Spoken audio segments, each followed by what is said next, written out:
ভারপ্রাপ্ত রাষ্ট্রপতি হিসেবে দায়িত্বের প্রথম দিন বঙ্গভবনে হাফিজউদ্দিন আহমদ দাপ্তরিক কার্যক্রমে আনুষ্ঠানিকভাবে সূচনা। প্রশাসনের বড় রদবদল, বাধ্যতামূলক অবসরে ৩২ যুগ্ম সচিব। অবসরে যাওয়ার অনেকেই ছিলেন গুরুত্বপূর্ণ দায়িত্বে।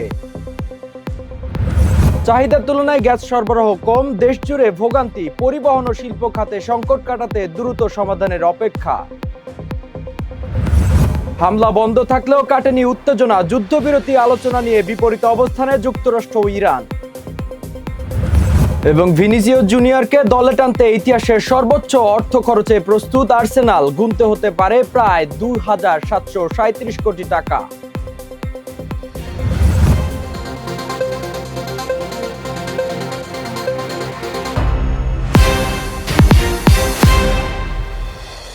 স্বাগত প্রাইম টিভির সংবাদে, আপনাদের সঙ্গে আছি আমি নাজমুল গাজী। দেখছিলেন সংবাদ শিরোনাম, এবারে বিস্তারিত। রাষ্ট্রপতি মোহাম্মদ শাহাবুদ্দিনের পদত্যাগের পর দেশের ভারপ্রাপ্ত রাষ্ট্রপতি হিসেবে দায়িত্ব পালন শুরু করেছেন হাফিজউদ্দিন আহমেদ। দায়িত্বের প্রথম দিনেই বঙ্গভবনে গিয়ে আনুষ্ঠানিক কার্যক্রমে অংশ নেন তিনি। গার্ড অব অনার গ্রহণ থেকে শুরু করে দাপ্তরিক নথিতে স্বাক্ষর, কর্মকর্তাদের সঙ্গে মতবিনিময় এবং নতুন রাষ্ট্রপতি নির্বাচন ঘিরে প্রস্তুতির নানা দিক জানাচ্ছেন রাজিয়া সুলতানা কেয়ার রিপোর্টে। রাষ্ট্রপতি মোহাম্মদ শাহাবুদ্দিনের পদত্যাগের পর দায়িত্ব গ্রহণের প্রথম দিন বঙ্গভবনে গেলেন ভারপ্রাপ্ত রাষ্ট্রপতি হাফিজউদ্দিন আহমদ। মঙ্গলবার সকাল 11টার দিকে বঙ্গভবনে পৌঁছলে তাকে গার্ড অব অনার দেয় প্রেসিডেন্ট গার্ড রেজিমেন্ট। পরে ফুল দিয়ে তাকে স্বাগত জানান বঙ্গভবনের ঊর্ধ্বতন কর্মকর্তারা। এরপর বঙ্গভবনের সামরিক সচিব, জনবিভাগ সচিব সহ সংশ্লিষ্ট কর্মকর্তারা রাষ্ট্রপতির দপ্তরে কার্যপ্রণালী, প্রশাসনিক দায়িত্ব এবং বঙ্গভবনের বিভিন্ন স্থাপনা সম্পর্কে তাকে ব্রিফ করেন। পরিচয় পর্ব শেষে ভারপ্রাপ্ত রাষ্ট্রপতি দরবার হল, ভিআইপি 1, ভিআইপি 2 সহ বঙ্গভবনে গুরুত্বপূর্ণ স্থান পরিদর্শন করেন। দায়িত্বের প্রথম দিনই দাপ্তরিক কার্যক্রমে অংশ নেন হাফিজউদ্দিন আহমদ। জমে থাকা গুরুত্বপূর্ণ নথি পর্যালোচনা করে প্রয়োজনীয় ফাইলে স্বাক্ষর করেন তিনি। পাশাপাশি কর্মকর্তাদের সঙ্গে প্রশাসনিক বিভিন্ন বিষয়ে মতবিনিময় করেন। এদিকে নতুন রাষ্ট্রপতি নির্বাচনের প্রস্তুতি এগিয়ে চলছে। প্রধান নির্বাচন কমিশনের সঙ্গে এই বিষয়ে শিগগিরই আলোচনা হওয়ার কথা রয়েছে। নতুন রাষ্ট্রপতি নির্বাচিত না হওয়া পর্যন্ত ভারপ্রাপ্ত রাষ্ট্রপতির দায়িত্ব পালন করবেন হাফিজউদ্দিন আহমদ। তবে বঙ্গভবনে দাপ্তরিক কাজ করলেও তিনি অবস্থান করবেন জাতীয় সংসদ ভবন এলাকার স্পিকারের সরকারি বাসভবনে। রাজিয়া সুলতানা কেয়া, প্রাইম টিভি। ১৭ বছর ধরে জুলাই অভ্যুত্থানের ভিত্তি বিএনপি তৈরি করেছে বলে মন্তব্য করেছেন পানি সম্পদ মন্ত্রী ও দলটির যুগ্ম মহাসচিব শহীদ উদ্দিন চৌধুরী আনি। তিনি বলেন, জুলাই আন্দোলনে আজকের বিরোধী দল কোথায় ছিল, গত ১৭ বছর কোথায় ছিল। মঙ্গলবার দুপুরে জাতীয় প্রেস ক্লাবের মিলনায়তনে এক আলোচনা সভায় প্রধান অতিথির বক্তব্যে তিনি এসব কথা বলেন।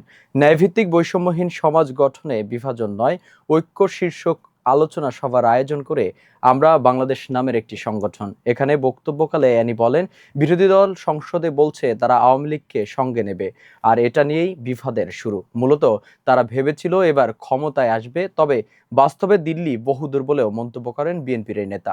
এ সময় ফ্যাসিস্ট আওয়ামী লীগ সরকারের আমলে বিরোধী দলের নেতাকর্মীদের উপর ডিবি পুলিশের মাত্রা অতিরিক্ত নির্যাতনের কথাও তুলে ধরেন পানি সম্পদ মন্ত্রী শহীদ উদ্দিন চৌধুরী আনি। কিন্তু মাননীয় প্রধানমন্ত্রী প্রত্যেকটা ব্যাপারে এত বেশি সতর্ক, এত বেশি সজাগ এবং আমাদেরকে বারবার মনে করিয়ে দিচ্ছেন যে ১৭ বছরের আন্দোলন, সর্বশেষ জুলাই আন্দোলন, লড়াই সংগ্রাম, প্রেসিডেন্ট জিয়ার রাজনীতি, মরহুমা বেগম খালেদা জিয়ার রাজনীতি, মানুষের প্রতি এই দলের কমিটমেন্ট, বিগত ১৭ বছরে আমার আপনার কমিটমেন্ট, এটাকে অ্যাকোমোডেট করতে। ২৮ জুলাই ২০২৪ রোববার টানা কয়েকদিনের সহিংসতা, কারফিউ, অচলাবস্থার পর সেদিন ঢাকা যেন ধীরে ধীরে ফিরে যেতে শুরু করে স্বাভাবিক জীবনের পথে। সীমিত পরিসরে খুলতে শুরু করে অফিস, ব্যাংক ও শিল্প কারখানা। ৫ দিন পর চালু হয় মোবাইল ইন্টারনেট, তবে নিরাপত্তা ব্যবস্থা ছিল আগের মতোই কঠোর। আরও জানাচ্ছেন সহকর্মী হাসান মাসুদ। ২৮ জুলাই ২০২৪ দিনটি ছিল রোববার। সেদিন সকালের ঢাকা আর আগের কয়েকদিনের ঢাকার মধ্যে ছিল স্পষ্ট পার্থক্য। রাস্তায় বাড়তে শুরু করে যানবাহনের সংখ্যা, কোথাও কোথাও দোকানের শাটার অর্ধেক খোলা, কোথাও আবার ধীরে ধীরে শুরু হয় ব্যবসা বাণিজ্য। দীর্ঘ অচলাবস্থার পর মানুষ চেষ্টা করছিল স্বাভাবিক জীবনে ফিরতে। সরকার সীমিত পরিসরে অফিস, ব্যাংক ও শিল্প কলকারখানা চালুর অনুমতি দেয়। কারফিউ কয়েক ঘন্টার জন্য শিথিল করা হয়, তবে নিরাপত্তায় কোনো ছাড় ছিল না। রাজধানীর গুরুত্বপূর্ণ এলাকায় সেনাবাহিনী, বিজিবি, র্যাব ও পুলিশের টহল ছিল আগের মতোই জোরদার। দুপুরের পর আসে বহুল প্রতীক্ষিত ঘোষণা। টানা 5 দিন বন্ধ থাকার পর চালু হয় মোবাইল ইন্টারনেট। মুহূর্তেই ফোনে ফিরতে শুরু করে বার্তা, কল আর অনলাইন যোগাযোগ। পরিবার পরিজনদের খোঁজ নিতে ব্যস্ত হয়ে পড়েন অনেকেই। এর সাথে সচল হতে শুরু করে মোবাইল ব্যাংকিং আর অনলাইন লেনদেন। তবে সামাজিক যোগাযোগ মাধ্যমে বিধিনিষেধ তখনও পুরোপুরি তুলে নেওয়া হয়নি। এদিকে সমন্বয়কারীরা নিহতদের বিচার, গ্রেপ্তার হওয়া শিক্ষার্থীদের মুক্তি এবং শিক্ষা প্রতিষ্ঠান খুলে দিতে দাবি জানাতে থাকে। বিপরীতে সরকার জানায়, পরিস্থিতি পুরোপুরি স্বাভাবিক না হওয়া পর্যন্ত নিরাপত্তা ব্যবস্থা অব্যাহত থাকবে। 28 জুলাই কোনো সমাপ্তির দিন ছিল না, বরং কয়েকদিনের সহিংসতার পর স্বাভাবিক জীবনে ফেরার দীর্ঘ পথ চলার শুরু ছিল এই দিনটি। সেই দিনের নীরবতা, সতর্কতা আর মানুষের স্বাভাবিক জীবনে ফেরার চেষ্টা আজও 2024 সালের জুলাই স্মৃতির গুরুত্বপূর্ণ অংশ হয়ে আছে। Hasan Masud, prime TV. রাজধানীতে ঢাকা মেট্রোপলিটন পুলিশ ডিএমপির বিভিন্ন থানা এলাকায় নিয়মিত অভিযানে গত 24 ঘন্টায় মাদকদ্রব্য উদ্ধার সহ 516 জনকে গ্রেপ্তার করা হয়েছে। একই সময় 40টি মামলা দায়ের করা হয়েছে। আজ ডিএমপির মিডিয়া অ্যান্ড পাবলিক রিলেশনস বিভাগের অতিরিক্ত উপপুলিশ কমিশনার নিয়াজ মেহেদি এ তথ্য জানান। গ্রেপ্তারদের মধ্যে রমনা বিভাগে 35 জন, লালবাগ 30 জন, ওয়ারী 46, মতিঝিল 96, তেজগাঁও 79, মিরপুর 115, গুলশান 51, উত্তরা 51 জন, এছাড়াও গোয়েন্দা বিভাগ 12 জন এবং সিটিটিসি 1 জনকে গ্রেপ্তার করেছে। এ সময় তাদের হেফাজতে থাকা 11 কেজি গাঁজা, 2231 পিস ইয়াবা, 2 গ্রাম হেরোইন, 6টি মোবাইল ফোন, 2টি বিদেশি পিস্তল, 2টি ম্যাগাজিন, 6 রাউন্ড গুলি, 1টি চাকু এবং মাদক বিক্রির নগদ 10,150 টাকা এবং 2 জন ভুক্তভোগীকে উদ্ধার করা হয়। গ্রেপ্তারের ব্যক্তিদের বিরুদ্ধে আইনগত ব্যবস্থা গ্রহণ প্রক্রিয়াধীন রয়েছে বলেও জানান ডিএমপির মিডিয়া অ্যান্ড পাবলিক রিলেশনস বিভাগের অতিরিক্ত উপপুলিশ কমিশনার নিয়াজ মেহেদি। একযোগে 32 জন যুগ্ম সচিবকে বাধ্যতামূলক অবসরে পাঠিয়েছে সরকার। গুরুত্বপূর্ণ দায়িত্ব পালন করা এসব কর্মকর্তারা অবসরকে ঘিরে প্রশাসনিক মহলে তৈরি হয়েছে নানা প্রশ্ন ও আলোচনা। বিস্তারিত দেখুন ডেস্ক রিপোর্টে। একযোগে 32 জন যুগ্ম সচিবকে বাধ্যতামূলক অবসরে পাঠিয়েছেন সরকার। জনপ্রশাসন মন্ত্রণালয়ে পৃথক প্রজ্ঞাপনে জানানো হয়েছে, সরকারি চাকরি আইনের বিধান অনুযায়ী কোনো কর্মকর্তার চাকরির মেয়াদ 25 বছর পূর্ণ হলে জনস্বার্থে সরকার তাকে বাধ্যতামূলক অবসরে পাঠাতে পারে। জনস্বার্থেই সিদ্ধান্ত নেওয়া হয়েছে। অবসরে যাওয়া কর্মকর্তাদের অধিকাংশই ক্ষমতাচ্যুত আওয়ামী লীগ সরকারের সময় জেলা প্রশাসক সহ বিভিন্ন গুরুত্বপূর্ণ দায়িত্ব পালন করেছেন। তাদের অনেকেই 2018 সালের জাতীয় নির্বাচনে জেলা প্রশাসক ও রিটার্নিং কর্মকর্তার দায়িত্বে ছিলেন। সোমবার জারি করা প্রজ্ঞাপনে বলা হয়, সংশ্লিষ্ট কর্মকর্তাদের চাকরির মেয়াদ 25 বছর পূর্ণ হয়েছে। তাই সরকারি চাকরি আইনের ক্ষমতা বলে তাদের বাধ্যতামূলক অবসরে পাঠানো হয়েছে। তবে বিধি অনুযায়ী তারা অবসরজনিত সব সুবিধা পাবেন। এর আগে 3 দফায় পুলিশের বিভিন্ন পর্যায়ে অর্ধশতাধিক কর্মকর্তাকেও বাধ্যতামূলক অবসরে পাঠায় সরকার। তারাও সাবেক আওয়ামী লীগ সরকারের সময় গুরুত্বপূর্ণ দায়িত্বে ছিলেন। আমাদের চাকরির বিধিতে আছে যে কোনো এই ধরনের যারা কাজ করছেন তাদের 25 বছর যদি চাকরির বয়স হয়ে যায়, সরকার তাকে অবসরে পাঠাতে পারেন। এটা একেবারে আইনি ব্যাপার। 2018 সালে একাদশ জাতীয় সংসদ নির্বাচনকে ঘিরে ব্যাপক বিতর্ক তৈরি হয়েছিল। নির্বাচনের আগের রাতে ব্যালট বাক্স ভরে ফেলার অভিযোগ তোলে বিরোধী দলগুলো। সে নির্বাচনে দায়িত্ব পালনকারী প্রশাসনের বেশ কয়েকজন কর্মকর্তা এবার বাধ্যতামূলক অবসরের তালিকায় স্থান পেলেন। রাজিয়া সুলতানা কিয়া, প্রাইম টিভি।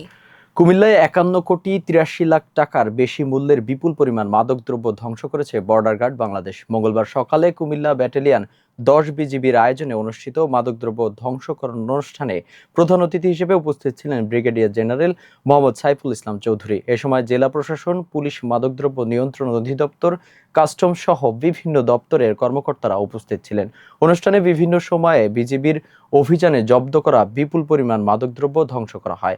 প্রধান অতিথি বলেন, মাদক নির্মূলে আইন শৃঙ্খলা রক্ষাকারী বাহিনীর পাশাপাশি সমাজের সর্বস্তরের মানুষকে ঐক্যবদ্ধভাবে এগিয়ে আসতে হবে। তিনি জানান, সীমান্তে অভিযান চালানোর সময় অনেক চোরাকারবারি কৌশলে ভারতে পালিয়ে যায়। তাই মাদকের বিরুদ্ধে সামাজিক প্রতিরোধ গড়ে তোলাই হবে সবচেয়ে কার্যকর উপায়। সবার প্রচেষ্টার মধ্যে কিন্তু আমরা শক্ত অবস্থান নিয়েছি। আলহামদুলিল্লাহ, এই উশিন কিন্তু আমরা নিয়ন্ত্রণে রেখেছি। সাকসেসফুল হতে পারেনি। আমরা ইনশাল্লাহ সফল হয়েছি সবার প্রচেষ্টায়। একইভাবে কিন্তু আমি বলবো যে এই মাদক যেটা আছে, যেটা আমাদের যুব সমাজকে ধ্বংস করে দিচ্ছে, যে সমাজে কিন্তু প্রশাসনিক কর্মকর্তা ছাড়াও সাধারণ অনেক জনগণ, শিক্ষক, শিক্ষার্থী, ব্যবসায়ী, বিভিন্ন পেশায় যারা কাজ করছে, তাদেরও কিন্তু এই টিমে ইন্টিগ্রেট হওয়ার সুযোগ আছে, বা আমরা আহ্বান করি তারা যেন এই টিমের মধ্যে আমাদেরকে সহায়তা করে। দেশজুড়ে টানা এক সপ্তাহ ধরে তীব্র আকার ধারণ করেছে গ্যাস সংকট। চাহিদার তুলনায় সরবরাহ কম থাকায় ভোগান্তিতে পড়ছেন সাধারণ মানুষ। সিএনজি ফিলিং স্টেশনগুলোতে দীর্ঘ লাইন, ব্যাহত হচ্ছে যাত্রী পরিবহন। একই সঙ্গে গ্যাসের অভাবে উৎপাদন কমে উদ্বেগ বাড়ছে শিল্প খাতেও। তবে আগামী সপ্তাহের মধ্যে পরিস্থিতি উন্নতি হতে পারে বলে আশা প্রকাশ করেছেন সরকার। আরও থাকছে বিতি আক্তারের রিপোর্টে। দেশজুড়ে তীব্র হচ্ছে গ্যাস সংকট। টানা এক সপ্তাহ ধরে চাহিদা অনুযায়ী গ্যাস না পাওয়ায় ভোগান্তিতে পড়ছেন সাধারণ মানুষ। সংকটের প্রভাব পড়ছে পরিবহন, শিল্প ও উৎপাদন খাতে। সিএনজি ফিলিং স্টেশনগুলোতে দীর্ঘ লাইন, কম চাপের কারণে ঘন্টার পর ঘন্টা অপেক্ষা করেও গ্যাস পাচ্ছেন না চালকরা। অন্যদিকে শিল্প কারখানায় উৎপাদন ব্যাহত হওয়ায় বাড়ছে উদ্বেগ। এদিকে আগামী সপ্তাহের মধ্যে গ্যাসের সংকট কাটতে শুরু করবে বলে আশা করা হচ্ছে। এছাড়া চলমান গ্যাস সংকট নিরসনে মালয়েশিয়ার প্রধানমন্ত্রী আনোয়ার ইব্রাহিমের কাছে সহযোগিতা চেয়েছেন সরকার। মালয়েশিয়ার সরকার প্রধান চলমান গ্যাস সংকট নিরসনে সহযোগিতার আশ্বাস দেন বলে জানিয়েছেন জ্বালানি ও খনিজ সম্পদ প্রতিমন্ত্রী অনিন্দ্য ইসলাম অমিত। জনাব আনোয়ার ইব্রাহিম মাননীয় প্রধানমন্ত্রীকে আশ্বস্ত করেছেন তার তরফ থেকে এবং তার দেশের তরফ থেকে এই সংকট নিরসনে যা কিছু করার সুযোগ রয়েছেন তিনি দ্রুততম সময়ের মধ্যে তার টিমের সাথে কথা বলবেন, সংশ্লিষ্ট মন্ত্রণালয়ের সাথে কথা বলে মাননীয় প্রধানমন্ত্রীকে অবহিত করবেন। তিনি আরও জানান, এলএনজি টার্মিনালের কারিগরি ত্রুটি সারাতে বিদেশি বিশেষজ্ঞ দল কাজ করছে। আমাদের এই গ্যাস সংকটের পর থেকে আমাদের এক একটা ড্রাইভারের নর্মালি 6 ঘন্টা, 4 ঘন্টা, 5 ঘন্টা আমরা গ্যাসের জন্য অপেক্ষা করা লাগে। তো যারা হাফবেলা গাড়ি চালায় তাদের তো এই 6 ঘন্টা যদি গ্যাস নেওয়া লাগে তাহলে তারা কিন্তু আর জমা টাকা উঠাইতে পারে না, বা সংসার চালাইতে অনেক কষ্ট হয়ে যায়। তা সরকারের কাছে আমাদের একটা অনুরোধ, আপনারা যদি গ্যাসের দাম বাড়ান, গ্যাসের দাম বাড়ায় দেন, তবে আমাদেরকে এই ভোগান্তির ভিতরে রাখেন না। গ্যাসের চাপ কম থাকায় অনেক ফিলিং স্টেশনে পর্যাপ্ত গ্যাস সরবরাহ করতে পারছে না, ফলে যাত্রী পরিবহনও দেখা দিয়েছে অনিশ্চয়তা। দীর্ঘ সময় লাইনে থাকায় দিনের বড় একটি অংশই নষ্ট হচ্ছে চালকদের। কোনো পেশার নাই এবং গ্যাস পাওয়া যায় না। 4 ঘন্টা, 5 ঘন্টা, 6 ঘন্টা পর্যন্ত আবার হয়ে যায়। গতকালকের আমি খিলগাঁত থেকে আশুলিয়া গেছি গ্যাস আনার জন্য। বেলা 11টা বাজতে 5 মিনিট বাকি, তখন আমি সিরিয়ালে বইছি। ওখান থেকে সন্ধ্যা 6টায় গ্যাস পাম্প বন্ধ হয়, 6টা আবার হয়ে গেছে, তারপর আমি গ্যাস পাই নাই। কারণ হচ্ছে সিরিয়াল প্রচুর। গ্যাস সংকটের প্রভাব পড়েছে শিল্প খাতে। পর্যাপ্ত গ্যাস না থাকায় উৎপাদন ব্যাহত হচ্ছে, অথচ শ্রমিকদের বেতন, ব্যাংক ঋণের কিস্তি এবং অন্যান্য পরিচালন ব্যয় বহন করতে হচ্ছে মালিকদের। আমার এখানে নর্মালি প্রেশার থাকে 170-80, হ্যাঁ, যদি না থাকলে 170-80 প্রেশার থাকে। সেখানে আপনার প্রেশার আছে অনলি 60-70, যেটা একবারে অনেক কম। আসলে দেখেন কার কাছে বলবো, আমাদের একটাই দাবি যে সরকার যাতে এটা দীর্ঘমেয়াদী একটা প্রকল্প নেয়, যাতে, কারণ আমরা প্রাকৃতিক সম্পদে গ্যাস আমরা ছোটোবেলা থেকে পড়ে আসছি, তাই সেই গ্যাস নিয়ে যদি আমাদের এরকম ভোগান্তি পোহাতে হয়, আমরা তো এটা আসলে সাফার করি।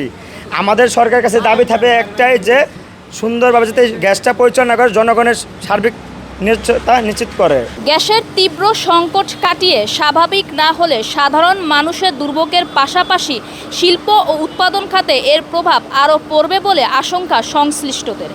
Bithi Akter, prime TV, Dhaka. এবারে আন্তর্জাতিক প্রসঙ্গ।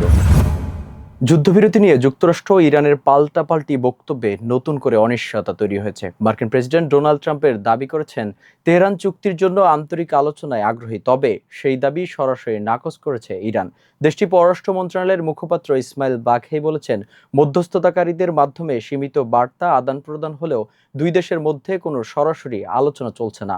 তার অভিযোগ, যুক্তরাষ্ট্রই এখন যুদ্ধের অচল অবস্থা থেকে বের হওয়ার পথ খুঁজছে। এদিকে টানা 4 দিন ধরে ইরান ও যুক্তরাষ্ট্রের মধ্যে নতুন কোনো হামলার ঘটনা না ঘটলেও মধ্যপ্রাচ্যে উত্তেজনা পুরোপুরি কাটেনি। হরমুজ প্রণালী ও বাবেল মানদেব ঘিরে এখনো বিরাজ করছে অনিশ্চয়তা। ইরান যুদ্ধ ঘিরে নতুন করে শুরু হয়েছে বিতর্ক। এবার যুদ্ধের কৌশল নয়, আলোচনার কেন্দ্রবিন্দুতে মার্কিন সেনাদের হতাহতের প্রকৃত সংখ্যা। নতুন প্রকাশিত পরিসংখ্যান বলছে শত শত মার্কিন সেনা আহত, বেশ কয়েকজন নিহত হলেও সেই তথ্য প্রকাশের পদ্ধতি বদলে দিয়েছে যুক্তরাষ্ট্রের প্রতিরক্ষা দপ্তর। এতে স্বচ্ছতা নিয়ে প্রশ্ন তুলেছে বিরোধী রাজনৈতিক থেকে শুরু করে সাবেক সামরিক কর্মকর্তারাও। হতাহতের তথ্য কি আড়াল করার চেষ্টা করছে ওয়াশিংটন, নাকি এটি শুধুই প্রশাসনিক পরিবর্তন? বিস্তারিত জানাচ্ছেন আরিফুল ইসলাম। ইরান যুদ্ধের সূচনা হয় গত 28 ফেব্রুয়ারি। আক্রমণ পাল্টা আক্রমণে ঘটেছে অসংখ্য হতাহতের ঘটনা। ক্ষেপণাস্ত্র হামলায় বিভিন্ন দেশে থাকা নিজেদের ঘাঁটি ক্ষতিগ্রস্ত হলেও বিপরীতে যুক্তরাষ্ট্র কেড়ে নিয়েছে ইরানের অজস্র তাজা প্রাণ। যুদ্ধ নিয়ে করা সম্প্রতি প্রকাশিত নতুন তথ্যে উঠে এসেছে এক চাঞ্চল্যকর পরিসংখ্যান। ট্রাম্প নিয়ন্ত্রিত পৃথিবীর সবচেয়ে ক্ষমতাবান রাষ্ট্রের ইরানের বিরুদ্ধে এই যুদ্ধে এখন পর্যন্ত 600 জনেরও বেশি মার্কিন সেনা আহত হয়েছেন। নতুন হিসাব অনুযায়ী এখন পর্যন্ত 624 জন আহতের পাশাপাশি নিহত হয়েছেন 18 জন মার্কিন সেনা। এর মধ্যে মার্কিন প্রতিরক্ষা দপ্তর হতাহতদের তথ্য প্রকাশে নতুন একটি রিপোর্টিং পদ্ধতি চালু করেছে। গত রোববার থেকে কার্যকর হওয়া এই পদ্ধতিতে হতাহতের তথ্যকে অপারেশন এপিক ফিউরি এবং ওভারসিজ অপারেশনস এই দুই ভাগে বিভক্ত করা হয়েছে। তবে নতুন এই পদ্ধতি চালুর পর থেকে তথ্য গোপনের চেষ্টা এবং স্বচ্ছতার অভাব নিয়ে তীব্র বিতর্ক শুরু হয়েছে। নতুন তথ্য বলছে 7 জুলাইয়ের পর আহত হয়েছেন 207 জন মার্কিন সামরিক সদস্য, যাদের মধ্যে 182 জনই সেনা সদস্য। যদিও সংশ্লিষ্ট কর্মকর্তাদের দাবি এই সময়ে আহতদের 96% ইতিমধ্যে সুস্থ হয়ে আবারও দায়িত্বে ফিরেছেন। হতাহতদের তথ্য দুই ভাগে ভাগ করার সিদ্ধান্তে ক্ষোভ প্রকাশ করেছেন ডেমোক্রেট সিনেটররা। ইউরোপে মার্কিন বাহিনীর সাবেক commander lieutenant general Ben Hughes এই হিসেবে স্বচ্ছতা নিয়ে প্রশ্ন তুলেছেন। আর রিপাবলিকান কংগ্রেস সদস্য থমাস ম্যাসি এই পদক্ষেপকে আখ্যা দিয়েছেন হাস্যকর চালাকি হিসেবে। এদিকে গোলা বারুদ ফুরিয়ে যাওয়ার আশঙ্কায় টানা 3 দিন ধরে ইরানে মার্কিন বাহিনীর হামলা বন্ধ রয়েছে। তবে প্রেসিডেন্ট ডোনাল্ড ট্রাম্প দাবি করেছেন যে কোনো পরিস্থিতি মোকাবেলায় তাদের বাহিনী সম্পূর্ণ প্রস্তুত। Ariful Islam, prime TV, news desk. এবারে খেলার খবর। রেকর্ড ট্রান্সফারের সম্ভাবনায় আবারও আলোচনায় ভিনিসিয়াস জুনিয়র। ব্রাজিলিয়ান এই তারকাকে দলে ফেরাতে বড় পরিকল্পনা করছে ইংলিশ ক্লাব আর্সেনাল। ব্রিটিশ সংবাদ মাধ্যমের দাবি, রিয়াল মাদ্রিদের সঙ্গে চুক্তি নবায়নে এখনও সমঝোতা হয়নি ভিনিসিয়াসের। আর সেই সুযোগ কাজে লাগিয়ে ক্লাব ইতিহাসের সর্বোচ্চ বেতনের প্রস্তাব দিতে প্রস্তুত আর্সেনাল। তবে স্প্যানিশ গণমাধ্যম বলছে ভিনিসিয়াসকে ছাড়তে হলে অন্তত 160 মিলিয়ন ইউরো ট্রান্সফার ফি চাইবে রিয়াল মাদ্রিদ, বাংলাদেশি মুদ্রায় যার পরিমাণ প্রায় 2737 কোটি টাকা। এদিকে স্প্যানিশ পত্রিকা স্পোর্ট জানিয়েছে, এই অঙ্কে চুক্তি হলে সেটি হবে ব্রিটিশ ফুটবল ইতিহাসের সবচেয়ে বড় ট্রান্সফার। দেখার বিষয় শেষ পর্যন্ত ভিনিসিয়াস রিয়াল মাদ্রিদেই থাকেন নাকি প্রিমিয়ার লিগে যোগ দিয়ে শুরু করবেন নতুন অধ্যায়। এই ছিল প্রাইম টিভির সংবাদে। এতক্ষণ সঙ্গে থাকার জন্য ধন্যবাদ সবাইকে।